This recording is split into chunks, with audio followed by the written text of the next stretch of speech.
21. Charging refrigerant and checking refrigerant quality.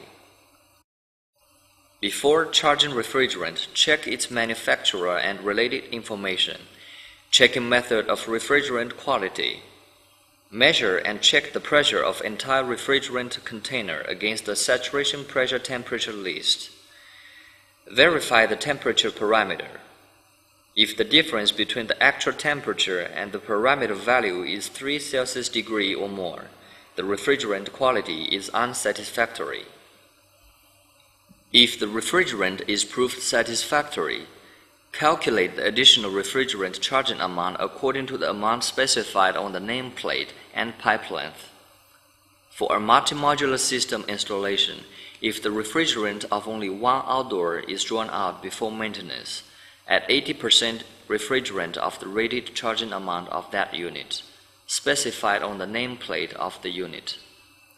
Start the system for a debugging test.